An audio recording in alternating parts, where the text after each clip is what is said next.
done? That's the relative grade. So relative grade includes the entire course and all the activities. So let me go ahead and show those three options here just so you can see the difference between the three. And I'll explain each of those. So the overall grade is how they're doing on anything completed so far. Overall, relative, and actual, if they finish the whole course, they're all going to match in numbers. Relative grade means the student has not finished and they're going to take zeros. That would be kind of their true final grade with zeros included. Most people set the requirement that the students will use the overall grade as a final grade because they're required to do 100% of the course. If you guys are going to not require 100% of the course, you could use relative grade as a final grade.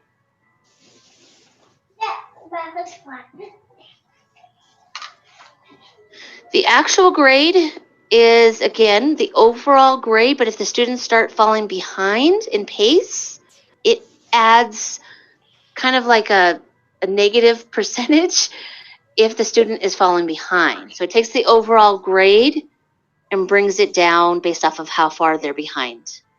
So it's a good middle of the semester grade to share with the students because it incorporates both their academic and their pacing.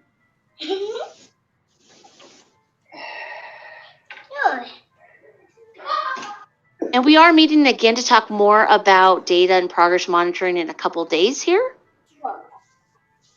So we'll be sure to, kind of flush out any of those questions you have. Is there any questions that are coming up right now about the different metrics?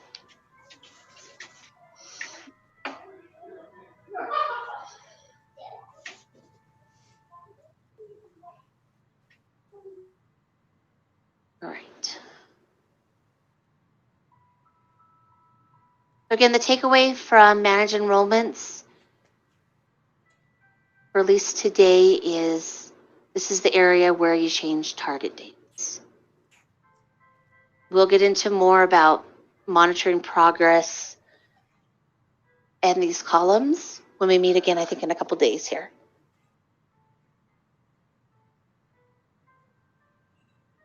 All right. Everything else from here, looks like you guys have MyPath. Is everybody familiar with MyPath? It's typically used as an intervention program. It does have a placement exam, and it will assign modules based off of the student's skill levels in both math and reading. It goes down to third grade, so a lot of times people will use it as a supplemental course.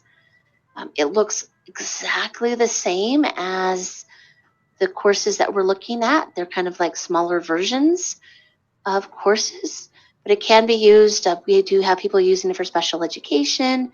We do have some schools that will package it like 3 MyPath courses together. They'll make it like an elective credit. Or if it can just be on the side for students to work on periodically, maybe 30 minutes, an hour a week, just to kind of recover skills that they might be missing in any grades from 3rd grade up to 12th. So Keith, do you know how we plan to use MyPath?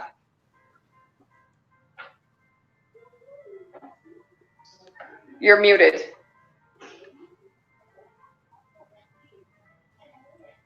First, I've heard of this program. It sounds like something our special ed department might take advantage of, but it almost sounds redundant because we already have our credit recovery courses in place that have been customized based on our curriculum. So this sounds, something in addition.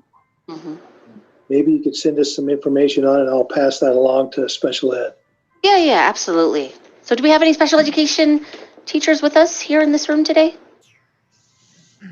No? Okay. Well, I'll send that information on, and Okay. it looks very, Is that Freedom Prep? yeah.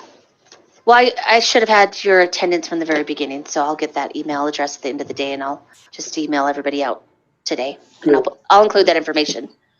All right, yeah, very similar. It's just shortened down versions of the course, maybe 15, 20 hours each. And it provides, again, supplemental or could be more curriculum for special education.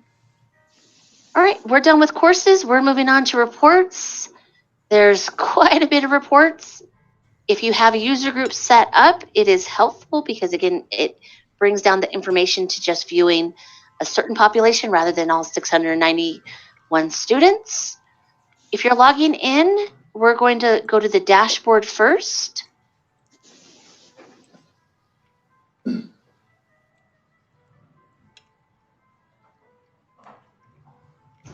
Now, a couple ways to get to the dashboard. You can get through it through reports, or go to your main homepage by the logo. And it's here, dashboard. Gradebook and dashboard are some of your key reports. All right, so in here, we've got quite a bit of information. This is kind of like the one-stop shop for how students are doing overall. Gives you a good idea if students are engaged. We can see a couple things here. All the way over here to the right side, we can see days since the last time they logged into the program. So you can see if there's a lapse in logging in to Edgenuity. You can also see the last time they completed an activity in the gradebook. We call that last grade or last gradebook entry. So that gives you an idea. Has it been a week? Has it been a day? Has it been a month since they last logged into that course? Sometimes they prefer certain courses over other courses. You want them to kind of follow that pacing that was recommended. But this gives you a second look at it. First grade is not only have they logged in, but they've initiated with that class and they've completed that first activity.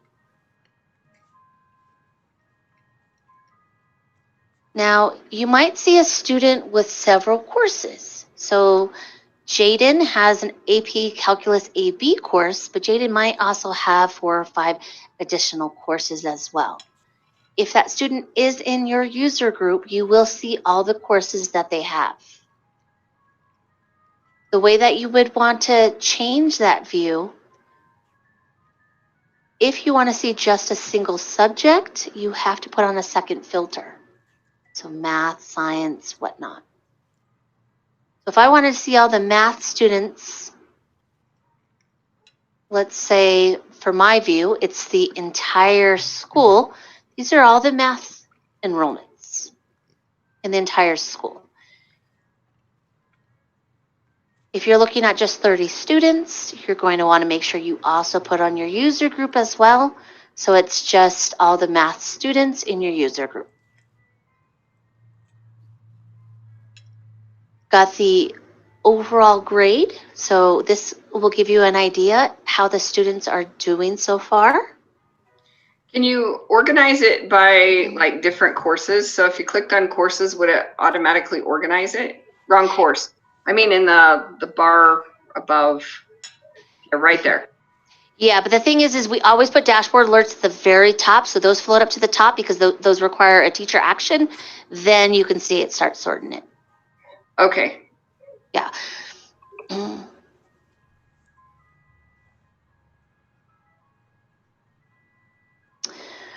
Okay, so that's how you can navigate. Again, all these are sortable as well, but the dashboard alerts do come to the top because those do block students from moving forward or something that needs to be graded. And I'll talk about that in just a second. Keep going across to the right. These last 2 are based off of the start and the target date. So the target is where the student should be at that moment, and the progress is really where they are at. So ideally, you'd like these to match. We do put the progress in red if the student has a difference of 3%. So we've got target, the student should be at 50.7%. They're actually at 39.5%. That's a difference of more than 3%, so it's shaded red. That allows you to come in and look at progress and see who is not doing enough each week. And so you have an idea who to target for support. The conversation is going to be different if their pacing is behind than if their grade is under 70%. So that's what 2 days from now is really going to focus on, is having those different conversations and what can you do with students that have different concerns. The courses can be clicked on. Now I have, I'm not going to touch the AP courses because for them to be AP valid, you really don't want to customize anything out of that student's course. But let me go ahead and click on, there's one, secondary math. I click on any of these enrollments, this is going to allow me to customize or edit the course options for just that student in that one course. So we talked about customizing for just a brief moment. You can do the same thing though as instructors, teachers of record or whatnot. You can customize for just an individual student. And it looks the same, right? You can come in here and turn off a lesson. You can come in here, turn off a warm-up.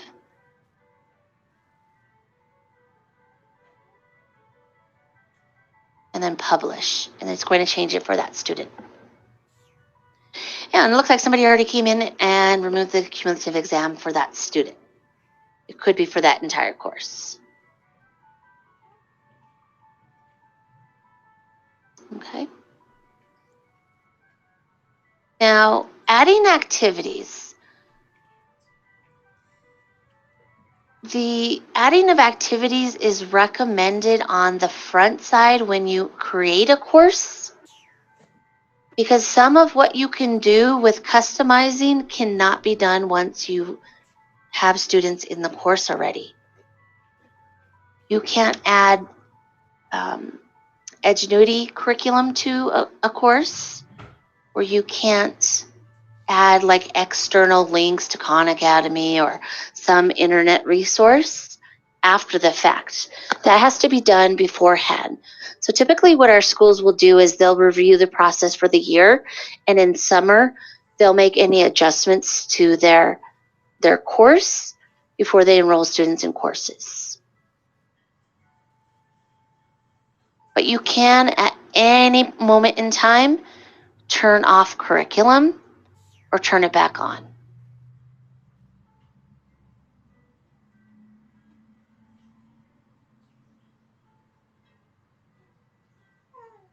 Okay. And that's the dashboard here.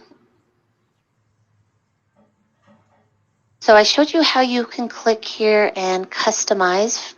That means turning on and off curriculum. You can also edit the course options for the student. So it looks like this course was set up, and of course it's AP, so it has a passing threshold of 80%. So that means if the students take their 2 attempts and they don't get over 80%, you as a teacher will be alerted and they are blocked from moving forward.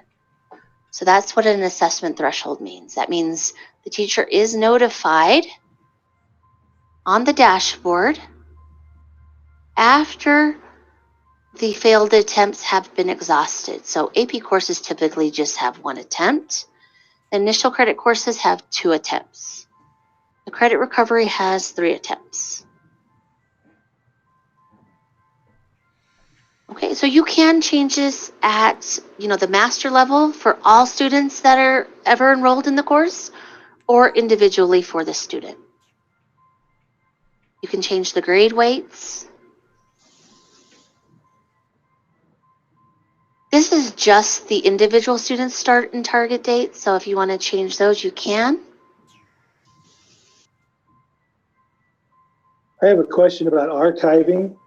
Okay. Is this a good time? In just a moment. I'm going to click on Okay. that button again. There is an archive button. I'll show you. Yeah. Okay. Automatic progression means you allow the students to keep moving forward even though they've exhausted their attempts and they didn't get their passing threshold. That allows them to keep moving forward. Otherwise, the teacher just has to go in and unlock or move them on.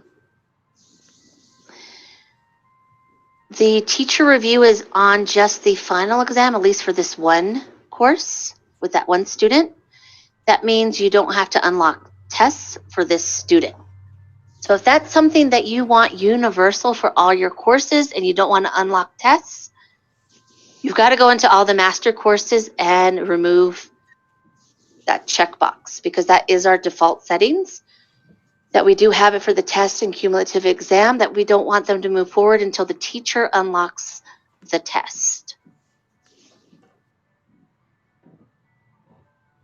Free movement, most courses are not set to free movement because you want them to go in progressive order. You don't want them to skip around.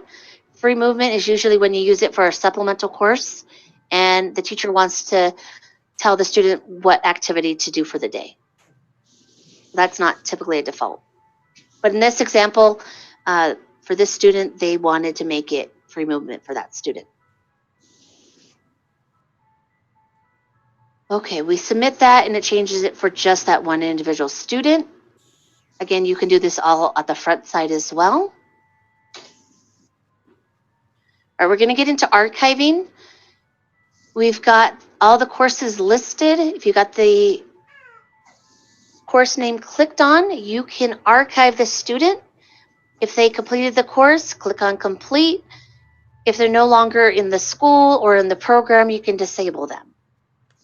What will happen is it cleans up this dashboard and it removes them from So you can probably take Emily North and show that, because her class was 2 years ago and I know she graduated. Right. So definitely some data cleanup needs to happen. It's easier to do it in bulk through managed enrollments because you can select many students all at once. Right. So I'm looking at the dashboard and I see these courses by several of the students that have graduated or no longer here. Should I go in under them as individual students or on the dashboard here as they're listed course by course? Should I do it individual course? If you know that they're no longer in the program, you can just archive this student. Okay. And then you can archive their enrollments as well. So when you archive them... Do I have to do both? No, well, it'll ask you that question. So if you archive... Click on username and that should sort them by... I'm hoping that would sort them by date. Then they'd be really easy to drop. Yes. Absolutely. So go to last log on maybe. Yeah, you can do it that way. And I think it's easier to do it by student rather than enrollment, but it's going to ask you if you want the enrollments also disabled. So yeah, you say, mark all enrollments as disabled and archive the student accounts. Okay. So you kind of do it all in one swoop if you do it through students.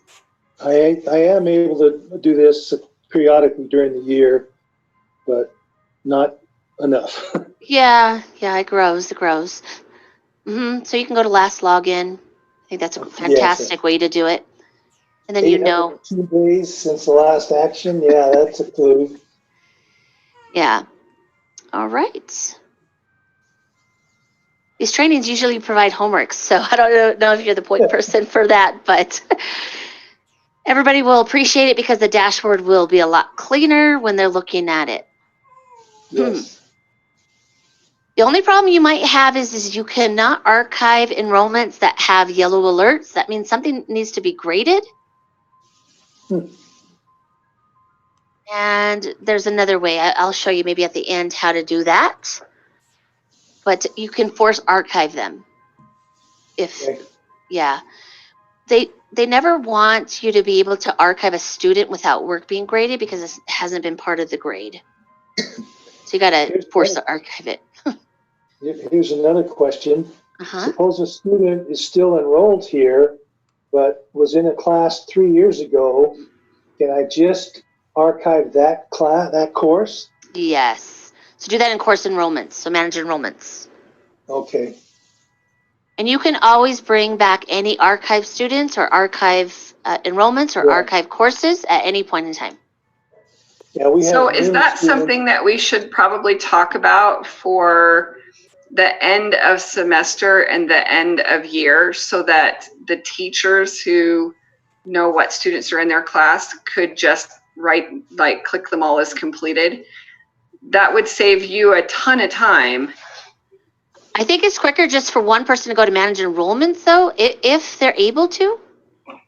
And just look at, you can filter by last login and see all the students that have not logged in for maybe 6 months. And then the teachers would maybe fine tune it later, but I think there's quite a bit in here that needs to be done in one swoop. Right. That's something we can talk about in our meeting with Amanda and Kim and I and whoever else is invited. Yeah, gradebook entry. So last gradebook entry on or before, and you can pick a couple months ago, maybe 6 months ago, whatever you'd like. I'm going to try. You have a date that you'd like me to try? I could do January 1st. So these are people that have not did any work in the course past. So where are you? January. Where are you now? Manage enrollments. And that's where? Under courses. Oh, okay. Management, okay.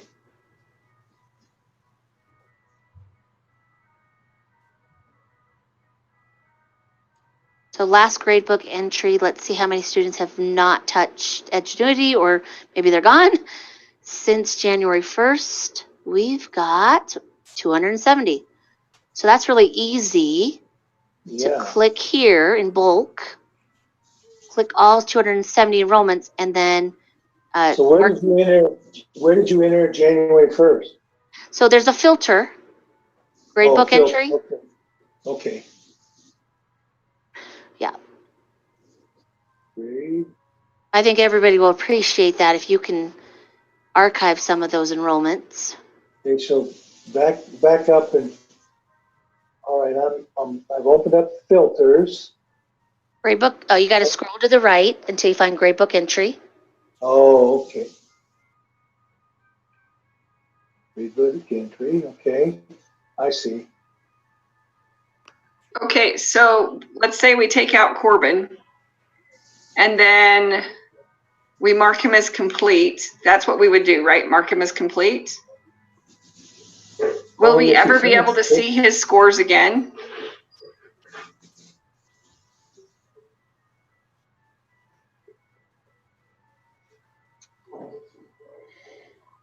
Oh, he'll be in the completed tab, huh? If he completed it, but if he didn't, it'd just be archived. It's a mathematics placement exam. I gave it to them like 3 years ago.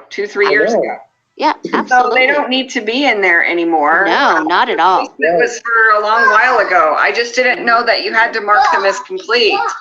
Yeah, and you can even search the word placement exam is the easiest to get rid of, right? Because you know once they are done, you can archive those. Yeah. So we're going to talk a lot about data. You can even spend some of the time when we have our session on Thursday doing some of this archiving, unless you want to get to it earlier. That's what I was saying, like moving forward, not cleaning up from the past, but moving forward, maybe one of the things we need to do as teachers of record, when we finish entering those scores in, maybe we need to click on our students and mark them as complete so they move over and out of the active pool.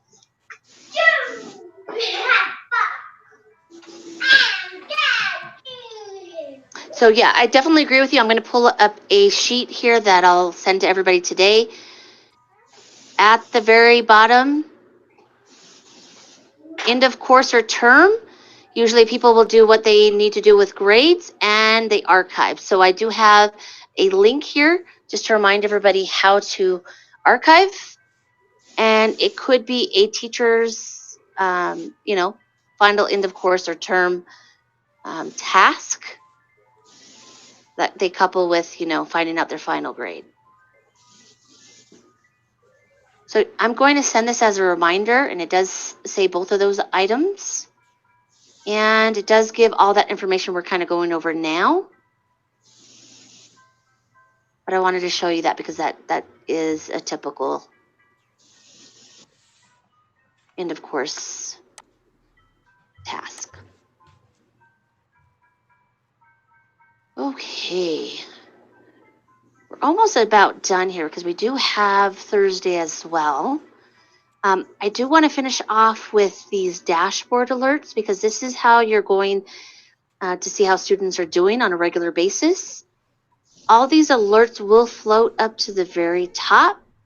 So this is why we recommend using a user group if that's appropriate for your setting, because these user groups will associate to if you need to do an action or not. The red alert means the student took their 2 attempts on the quiz and they're still struggling. They got less than 70% both times. You as a teacher get to determine what happens next. They are blocked until you come in and do something. You get to offer another retake. Again, you can decide if you want to couple that with e-notes, that they went in and completed e-notes. You add a retake. But you just add 1 more because at that point they're going to be at 3. And then submit and they can keep going forward, which means they can go in and take that quiz. Now let's say they're on their 3rd attempt. We don't want to give them any more attempts. Let's go ahead and review.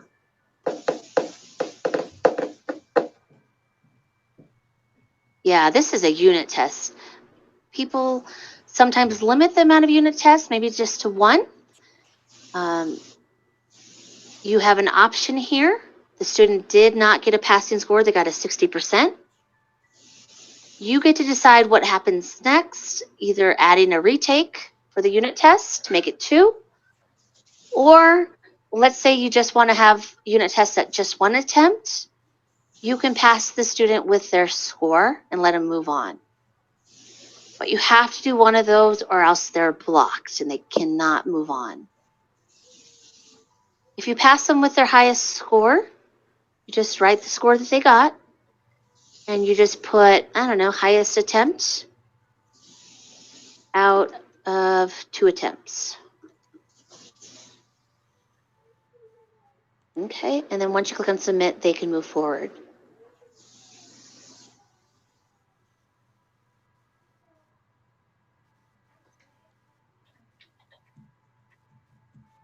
Okay, so that is the red alert. The yellow alert means there's something that needs to be graded. So who's doing the grading? Is it the teacher of record? Is it the online instructor? Is that still to be determined? Whoever is doing, yeah. I think the courses, as they progress through, it's going to grade their assignments, their quizzes, and I think that's the way we're going to do that. Yeah, so the initial credit courses does have like the lab reports, essays for a teacher to grade. Okay. But the assignment and the quizzes and unit tests and final exams, those are all auto-graded. But if you're using the initial credit courses, there's some projects and activities that have to have the teacher's eye on, and a grade needs to be a part of it. Okay, so we need to discuss that. So there's these yellow alerts. Now, the students can keep moving forward. They're not blocked, but it's not part of their score. So you need to determine what you're going to do with these yellow alerts. You can decide to customize some of those activities out from the beginning. You can just leave them. You can have a certain person grade them, whatever you're going to do. Just more importantly, the students can still move on. When you're ready to grade, you click on the review. And this student, AP Calculus, has action required. So this student has 1, 2, 3, 4, 5 activities that were not graded and were not part of the final grade. So is teacher action required? Yes, these 5 need to be graded. How would you go about grading them? I mean, where do you even see what to grade? Yeah, I'll get into that in just a second. Okay. Here you can see that this is count. If it's counted or not, no, these are not. They're pending the teacher's grade. Down here at the bottom, are these counted? Yes, they've been already automatically auto-graded. So from here, this is the area that's going to take you to the student's work. Reading lesson 1.5, if you click on this row, you can see that it's shaded blue. That means it's clickable. It's going to take you to the student's work. Remember we saw this back behind the scenes grade book before.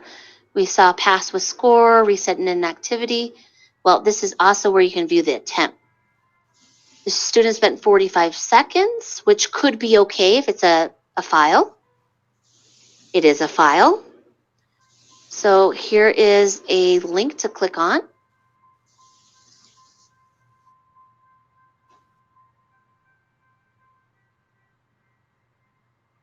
And here you go.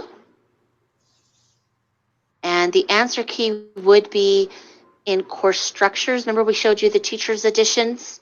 There's an area to look at like answer keys. But here you go. Now, if the student received 100%, you can just put 100 here and submit score, and now it's part of the student's score. You can also put a comment and then update the comment. Feel free, the kid graduated this last year. Right. Well, that's fine. So we're not going to put any comment in there. Good luck. Good luck in life. Bye-bye. All right, so that's the process of the yellow alert. And if you want to bring that back around as our conversation in a couple of days, we can talk a little bit more about that. There's one more alert that you don't see here. It's called an orange alert. It means the student is ready to take a unit test or final exam.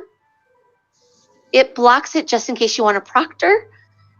There's a lot of people doing some virtual proctoring these days. It's interesting, but it allows you to look at the student's grade, maybe their e-notes, and it lets you unlock when you're ready to let them move forward and take the unit test or final exam. You get the last decision. Now, if you don't want that block point, you go to the courses, the master courses, and you remove the teacher review button on all the courses. A lot of work, but otherwise you will get the orange alert for every quiz, lesson, or every, let me think about this, unit test and final exam for every student in every course. And I know I made that sound scary, but it's not that bad. Unit tests don't come that frequently, maybe once a week for each student. All right, and then the last thing for today before we complete our survey and move on. I know it's been a long session. Last thing, if you want to look at e-notes in your dashboard, again, you have a list of all the students that have started. These are not students that have not opened up the course yet. Those are not populating yet. You can come and click on the student's ID number, view their courses. There's an AP Calculus course I can look at. And I've got some buttons here. I can look at all the students' scores. I can look at the student's assignment calendar. I can look at their e-notes. So this is a good way for me to look to see if the student has been taking notes. And I see it's empty. So the student did not take notes. So it's a good way for you to say, all right, I'll give you another retake, but go ahead and put 5 notes in. Email me when you're done. I'll take a look, and I'll give you another retake.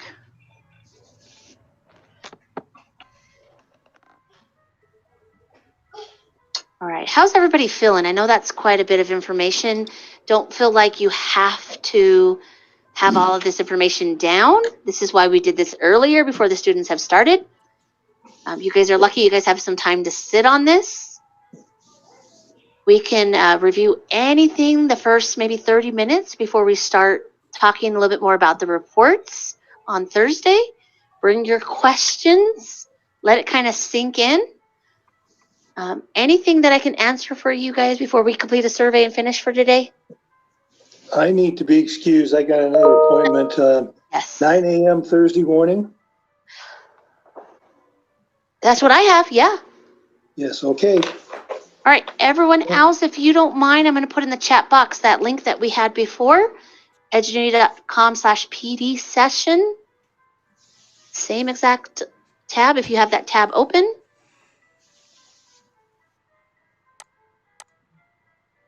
This time, you're going to go to PD survey.